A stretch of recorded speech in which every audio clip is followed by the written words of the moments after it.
Hey everybody, Pete Perusic. I'm at day number 25 of the Ultimate Caregiver Challenge, and it's definitely not getting any easier. In fact, since the last update 5 days ago, it's been even more challenging and probably some of the roughest terrain I have ever come across in my entire life.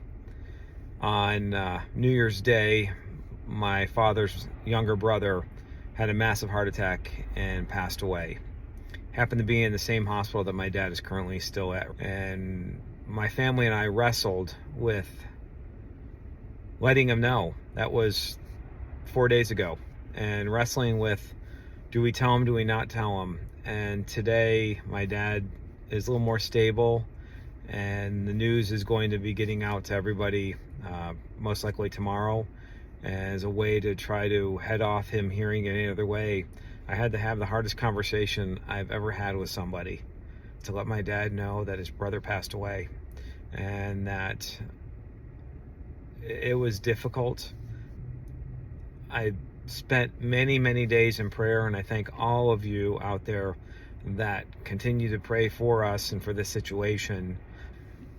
It's not easy, but I'm thankful that I was able to have this conversation with my dad, and we were able to help him come to terms with that situation. He's going to need to grieve, just like we did over the past few days. It's going to take time, but the number one thing is to get my dad stable. And I think it's important that I let him know that, and not have him find out after the fact when the funeral and everything's done.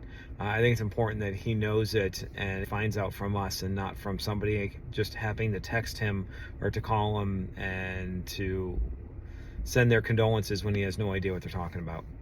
Caregivers, it is challenging. Every day seems to have a new mountain to climb, but there is a way through it. And again, that is leaning on faith. That is the only reason I can get up this mountain. And all those people around us, all our family and friends that have been incredible, that have reached out, that have been cheering for us on the sidelines with just a call, a text, or a prayer. I appreciate that. So for all of you caregivers that feel like you're in the middle of the storm and you're in a race that you just don't think it's going to end, I'm right there with you. I am walking alongside you.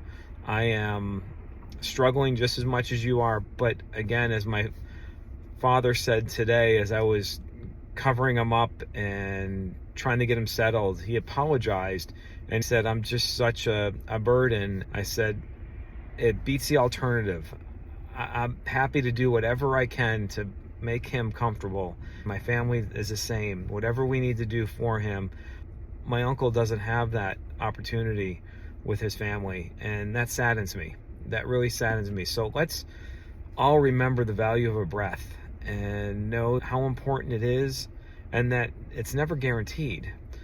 So let's enjoy those moments instead of getting frustrated and angry at someone because they're asking you for something for the 10th time. Just be thankful that they're asking you for the 10th time.